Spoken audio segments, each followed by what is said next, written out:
Hello, welcome to today's episode of Get a Better Broadcast, Podcast and Voiceover Voice. I'm Peter Stewart. Sub-Glottal Pressure is what we're talking about today.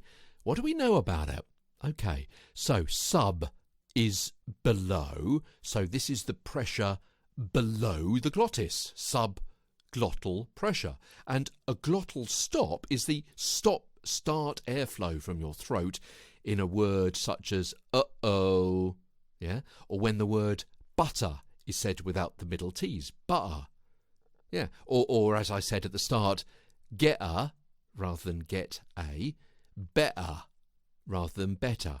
Indeed, ironically, the word glottal also includes a glottal stop, glottal.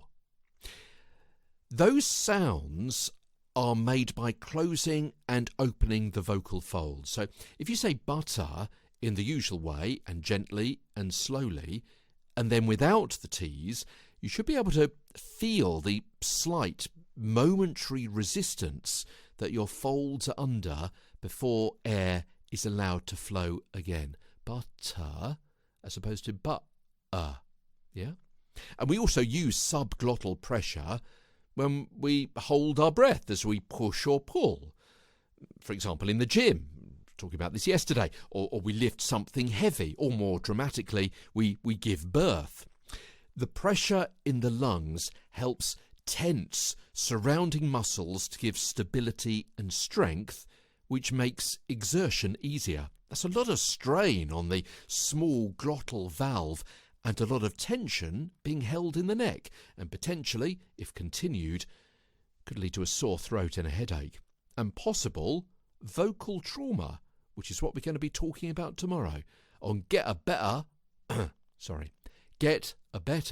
Broadcast, Podcast and Voiceover Voice. Now, to make it clear, I'm certainly not making fun, and I'm certainly not criticising people who use glottal stops at all. I'm just highlighting, because of course that is part of some people's dialects and accents, particularly well known, perhaps in Cockney English, something like that.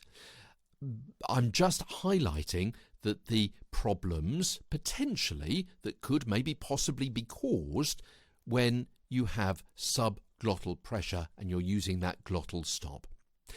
And also it's something to bear in mind if you don't want that accent and you want to have a different accent, or maybe for performance reasons you do want to have that accent and that's what you want to put on, this is what you need to be doing, and this is the potential problems that could be caused when you use the glottal stop in your vocalization.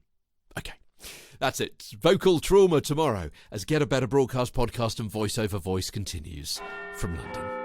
I'm Peter Stewart.